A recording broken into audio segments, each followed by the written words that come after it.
Quand on arrive dans la partie de l'accompagnement, dans ma formation accompagnante du féminin, j'entends souvent des participantes « Waouh, mais c'est structuré, c'est clair, c'est net. Waouh, je me sens en confiance pour accompagner.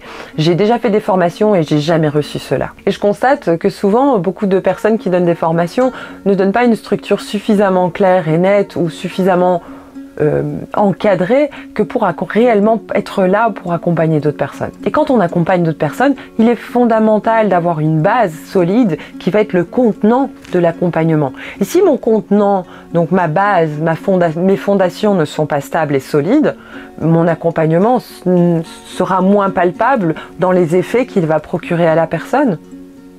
Mais maintenant, si c'est bien ancré, bien stable, bien solide, bien structuré, il y a de la sécurité dans ces fondations. Et de ce fait, les transformations de la personne vont être beaucoup plus palpables, beaucoup plus visibles rapidement. Et pour accompagner en confiance, la première chose, c'est de se sentir en confiance avec ses outils, avec son type d'accompagnement, avec soi-même, avec ses propres capacités, et de créer cet espace intérieur et extérieur qui va refléter cette confiance aux personnes que nous accompagnons. Car tout être humain a des radars à l'intérieur. Et ces radars vont lui montrer quand il est en sécurité ou quand il est en danger.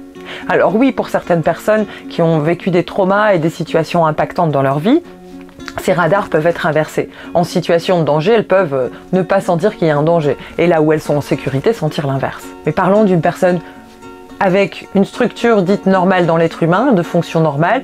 Là où je suis en sécurité, je me sens en sécurité. Là où je suis en danger, je suis en danger.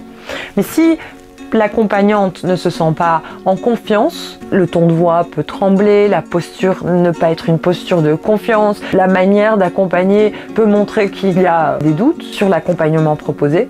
Et il est clair que la personne accompagnée peut ressentir cela et se sentir en danger. Et pour accompagner en confiance, il n'y a pas de baguette magique.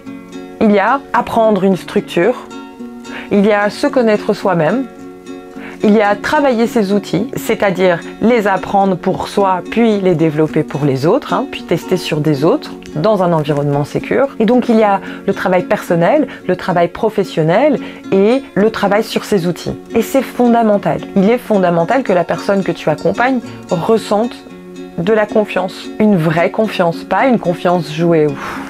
Ouais, moi c'est tranquille. Non, réellement que dans ce que tu dis, ce que tu poses, même s'il y a des endroits dans l'accompagnement, des fois on tâtonne, on ne sait pas vers où on va parce qu'on est dans l'univers de quelqu'un d'autre et ça c'est magnifique. On ne sait pas vraiment où on va, mais on est en confiance qu'on sait aller là où la personne nous emmène. Et souvent je constate que quand on n'a pas une de ces trois bases, dans ces espaces de tâtonnement, on est où est-ce que je vais, qu'est-ce qui se passe? Et notre système, il est dans cette position de ne pas savoir, et donc est-ce qu'il va y avoir un danger? Et donc moi je me mets à, imaginons je suis la personne qui accompagne et je suis dans ce moment où je n'ai pas de confiance en moi et on est dans un moment d'inconnu. Et mon système se met à mettre « Ouh, danger, où est-ce qu'on va? Qu'est-ce qui se passe ?» La personne que j'accompagne va bien entendu sentir cela à un niveau ou à un autre. Quelque part, à l'intérieur d'elle, elle va sentir cela. Car nous avons des capteurs. Nous avons des capteurs à l'intérieur de nous qui nous montrent quand on est en sécurité ou en danger. Et dès que cette personne ne va plus se sentir en sécurité avec ce qui est proposé, il va être difficile de pouvoir continuer à l'accompagner et à réellement l'aider à aller mieux, à se transformer. Durant la deuxième édition de la formation accompagnante du féminin, où j'ai reçu encore une fois ces messages des participantes qui, une grande majorité, ont déjà des formations dans thérapie, coaching, développement personnel et qui me disent encore « Jessica, mais ta structure, elle est impressionnante. Ton cadre, et je me sens en confiance avec ce que tu proposes. » C'est à ce moment que je me suis rendu compte à quel point il était nécessaire de transmettre certains outils. Et c'est pour cela que j'offre l'e-book Les 3 clés pour faire la différence en tant qu'accompagnante. J'offre la Mistress Class âme de ton accompagnement.